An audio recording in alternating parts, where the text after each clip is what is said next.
እንደነ ማውራ መልኩ የሚያምረው ከአባቱ በላይ ስም የሚያስጠራው ከፈለው ደሴ ተንጠራራው አገር ሲወረል መልካው ሲናጋ ተዛውሮ ገዳይ ቆላና ደጋ ወገን ሲደፈር ጠላት ሲያመራ መልካው ሲደፈር ጠላት ሲያመራ ሀገራው ዘልቆ ያሰማራ ኢትዮጵያን ጠላት ተወረራለት ታንክና መርፉ የተጋጨለት ከፈለው ደሴ ገጠመለት ጀግና እንደ ቅጠል የረገፈለት ዛር እንደ ጊደር የተለየለት ነይ ጉሪና ተፈየ ጠላት አይሸሽም ከፈን ካላየ አይሸሽም ጠላት ከእንዳለም ደሴን ክንዱን ካላየ ቀበየው ዘውዴን ጀግናን ካላየ ሰማይ መብራቱ ሙር ካላየ ይላል። አመሰግናለሁ። ይበቃኝ።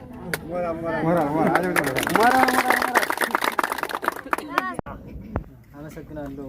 አባታችን ፈረደ አንተው ከወሎ ክፍለ ሀገር የጀግናውን መቃብር ለማየት ከዚህ ድረስ ስራይት ማስራ አስከትሎ መጥቶ አባታችን የጀግናችን የትግል ምልክታችን የሜጀር ጀነራል ከፍያለው ደሴን መቃብር ለማየት በዚህ ልክ ስለተገኘ እጅጉን እናመሰግናለን። ጀግናን ጀግና ያወድሰዋል፣ ጀግናን ጀግና ያከብረዋል ይሉ ዘንድ በዚህ ልክ ለመገኘት አባታችን እጅጉን እናመሰግናለን ለማለት ነው። ሌላውን የሜጀር ጀነራል ከፍያለው ደሴን ታሪክ እኔ አይደለም ዘረዝረው አገር ነው።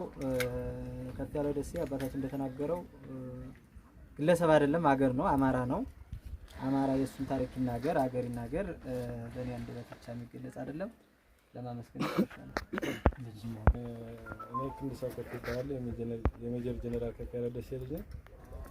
እኔ እዚህ የምታዩኝ ከሱ የሱን ዓላማ ለማስቀጠል የኔ ግዴታ ብቻ ሳይሆን እዚህ የመጡትን አባቶቻችን ተናግረውታል ሁሉን ነገር።